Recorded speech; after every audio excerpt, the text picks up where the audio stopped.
So today we've got ourselves this HPI 25 Nitro engine. It was originally fitted to a Savage 21 around 2001, 2002.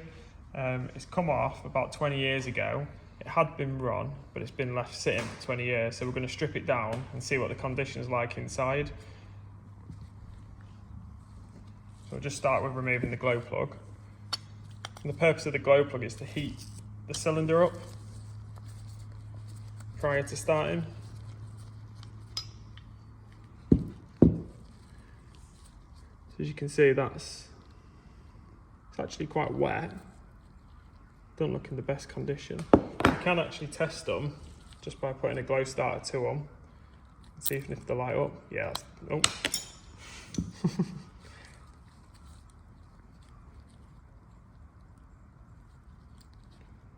So you can see it is glowing, but it's very weak at the end, which is a sign that it's obviously knackered, basically. So that particular plug would need replacing. But as it's been sat in the engine, coated in nitro fuel for the last 20 years, it would be expected. So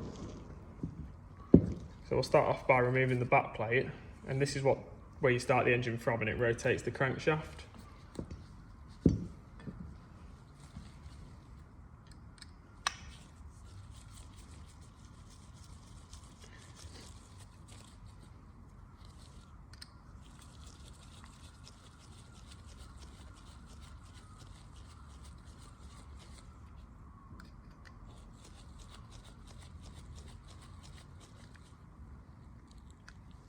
It is missing a screw for some reason.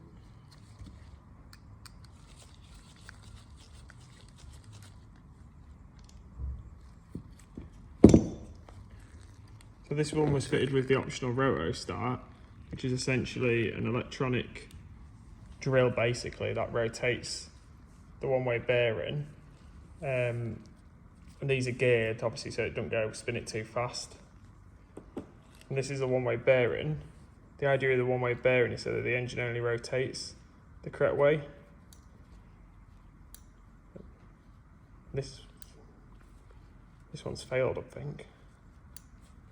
Yeah, that bearing's actually failed because it's not actually rotating the engine, which that should be. One way it should rotate, and you can see through the exhaust part, you can just see the piston. If I was to rotate the crankshaft the other end, you can see the piston just going up and down, but on the outside side, you can see this bearing not working correctly because it's not actually spinning it. But we'll take that off. We'll take off the top of the engine head now, the heatsink.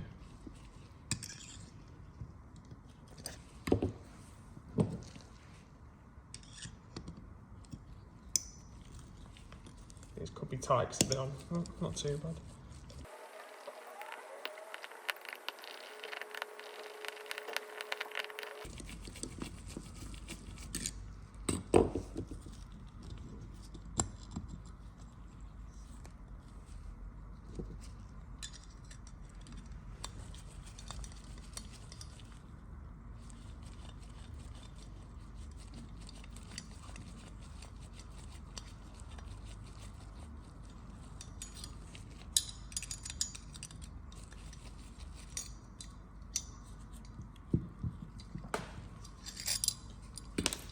This is a heatsink.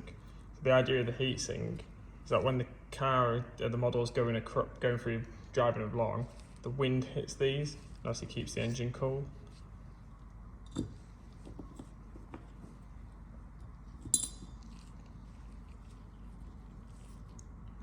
the overall condition on the inside is difficult to see at the minute. We'll carry on stripping it down, but it doesn't look too bad.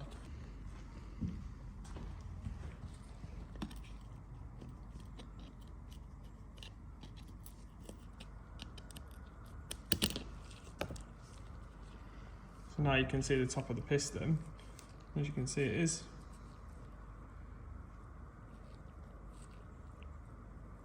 quite warm. But inside there, you can actually see the top of the piston. So if I was to rotate the engine, you can see the piston going up and down. And if you have a look carefully, on the inside, there's different parts. So that one is the exhaust part, and on this side is your inlet part. and they're a slightly different height to each other. So as the piston's coming down, it draws air in, and as it's going up, compresses the fuel in the air, ignites it, and as it comes back down, releases it through the exhaust. So I'm just going to remove the carburetor. So this is what allows the fuel and air into the cylinder.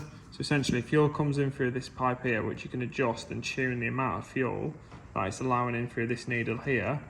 And then this side is the amount of air. So by pulling this open, it's drawing more air in from the air filter and more fuel in. So the wider that goes, obviously the faster the engine would go. And as it shuts off, and that would idle. And then you can also adjust the idle from a screw here, which is how far that goes in. And there's also a low speed screw here, which is all to do with the fuel mixture when you come to tuning the nitro engine. So we'll just take this off.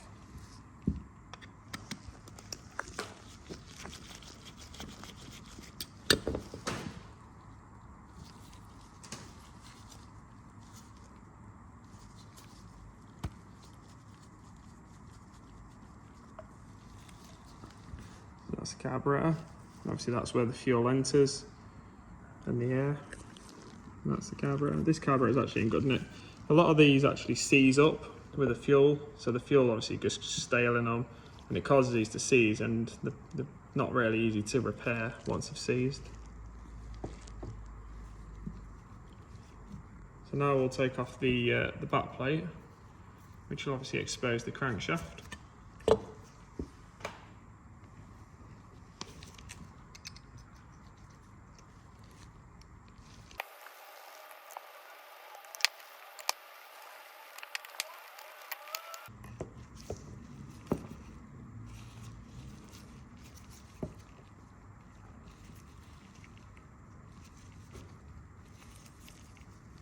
Quite tight, this, isn't it?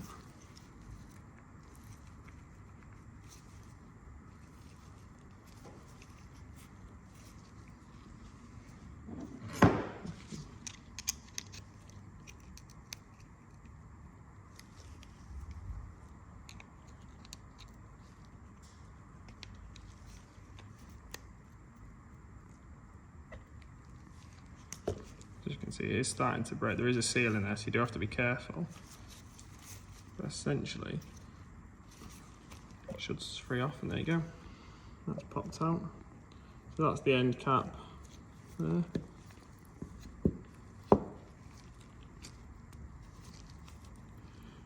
So as you can see, it has got quite a bit of corrosion from the nitro fuel, but overall it's in not bad condition. I mean, that would probably just burn off. It's nothing too bad, to be honest.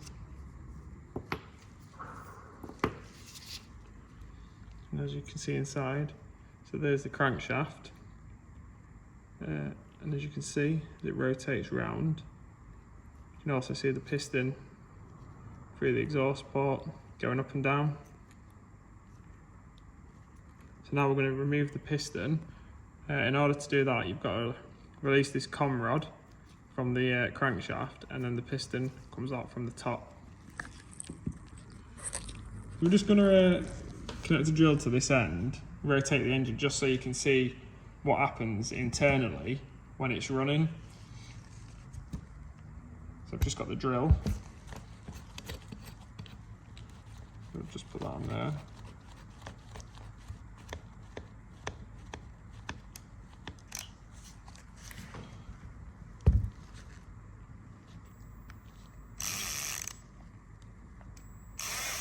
Alright, where's it clicking?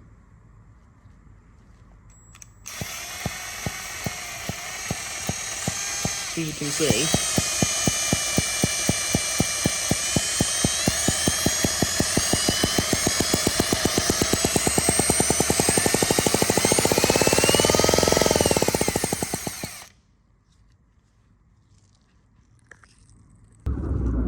right, so I've had to put it back together with the back plate to remove the sleeve, because this sleeve is really tight. So the idea being is putting a tie wrap through the internal exhaust outlet of the sleeve, just enough so that the piston hits it at the top. So if I hold that there and then rotate the engine, it butts up against the sleeve. So then what I'll do, I'll try turning it with some pliers to try and release the sleeve.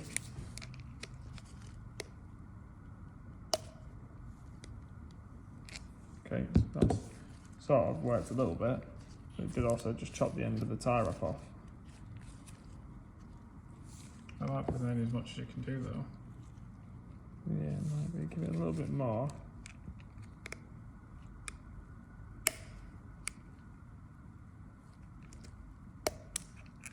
Yeah, I think that's the furthest it's going to come out this way.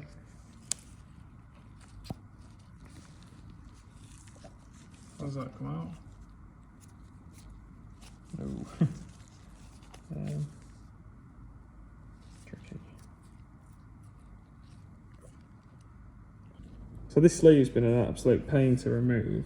Eventually, by using the tie wrap idea from the inside, I've managed to lift it enough now to actually just gently pry it around. You can see it is releasing now. It's still very tight though.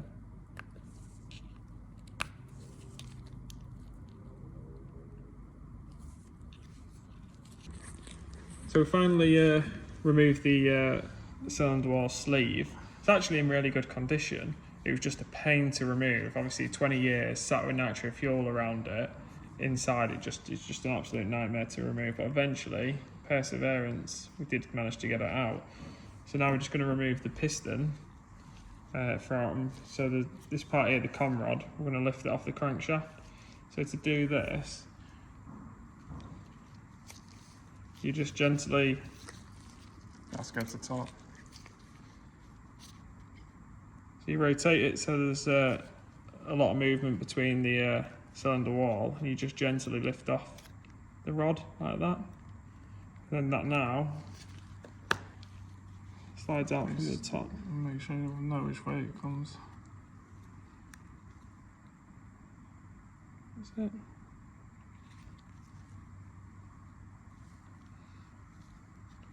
So that's the piston. Good as crankshaft bearing, isn't it?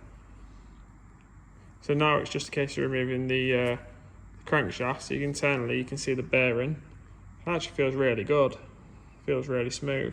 But this just literally pushes all the way through. There is a collar on the other end, which is for the flywheel.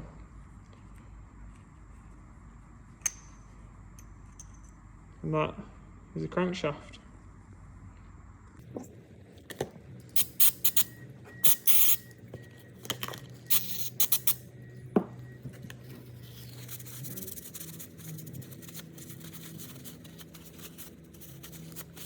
Doing those sort of things.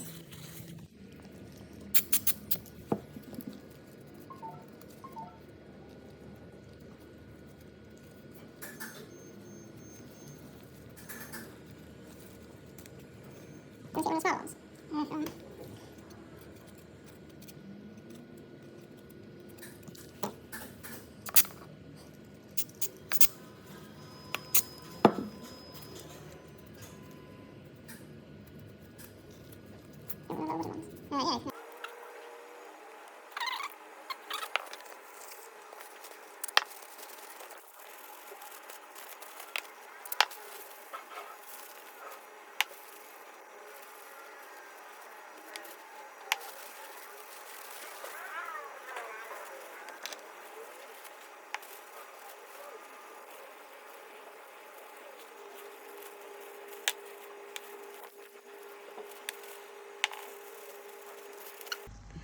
So just going to reassemble the engine after it's been cleaned.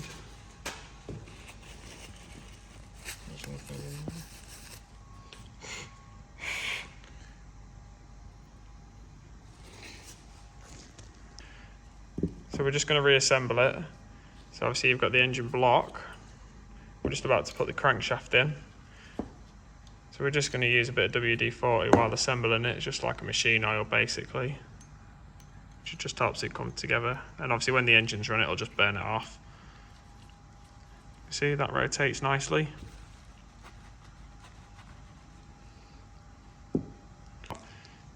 So the next part to go in is the piston. So the pistons before, these go a certain direction. So as you look, So that goes that way. yeah.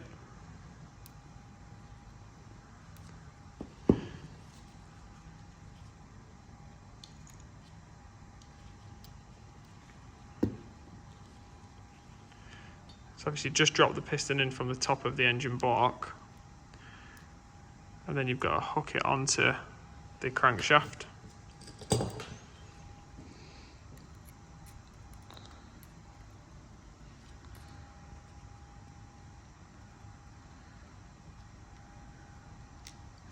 So it's a little fiddly, but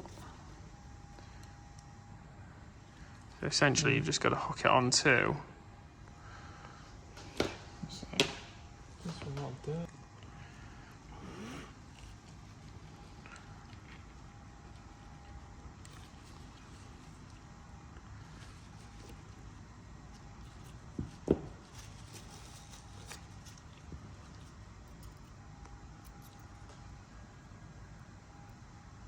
So you just gently lift over the com rod and sit that onto the shaft on top of the crankshaft.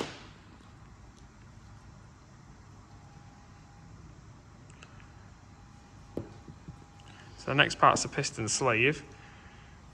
Well, these are actually replaceable. So obviously if you're rebuilding the engine and it had considerable wear, you'd replace this part. And there is a direction on these as well. So the portholes are a different size. So the inlet, exit where the fuel and the air come in, is a different size to the exhaust. So you need to make sure that they match up to what's the port size in the engine block.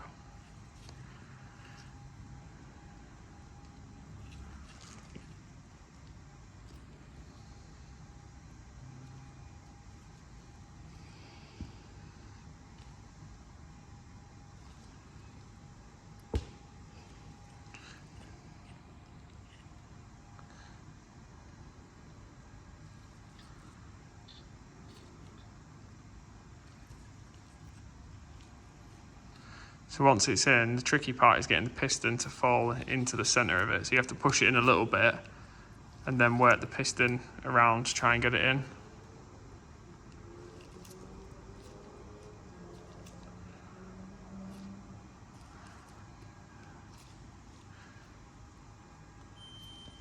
So as you can see, the piston's positioned. That just slides in and now the piston's centred.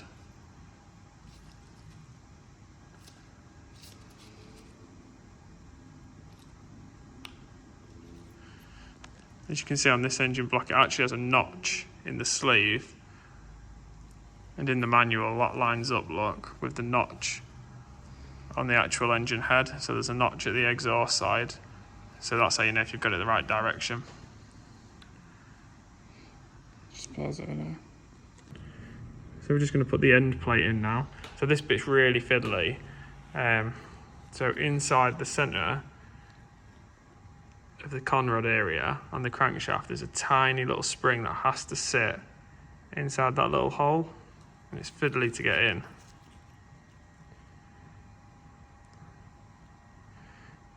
See, all nitro engines, they all pretty much operate the same way, but they have slightly different things. And obviously this is one of them, what can be different between different brands of engines.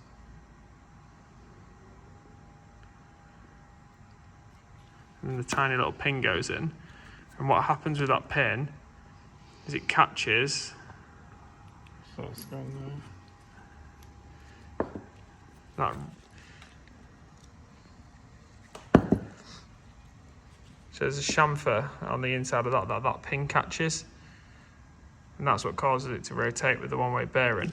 These plates have a seal on them, so they have to go in really sort of straight and push straight down. And then when it comes to tightening them up, you should also tighten them equal tightnesses between each bolt.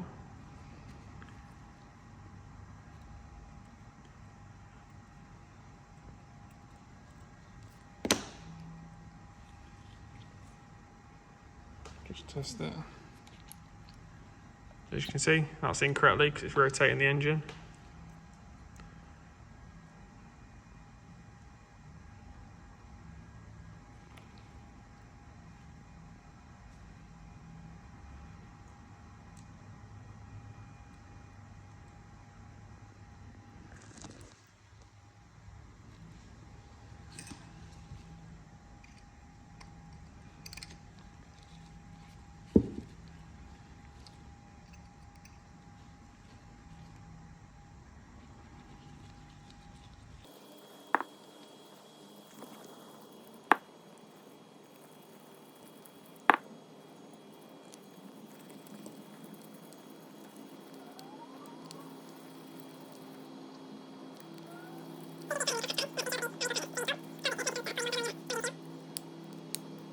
There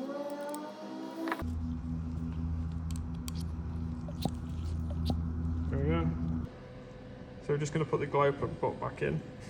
Obviously this is the area where the glow plug screws into.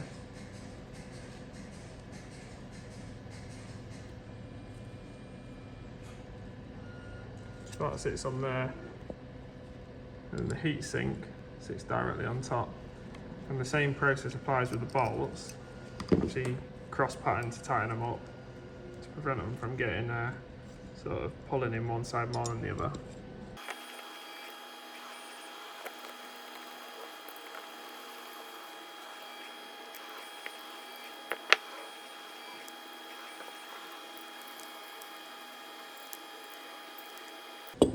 Finally, carburetor, nice and easy.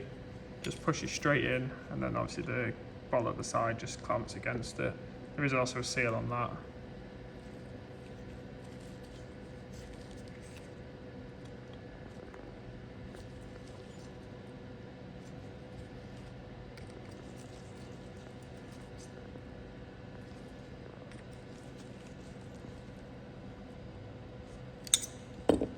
That's it.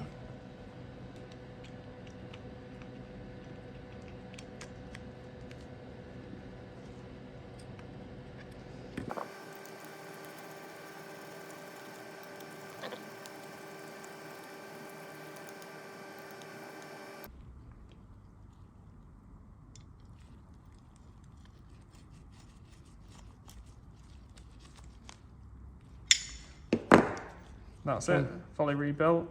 Now to see if it runs.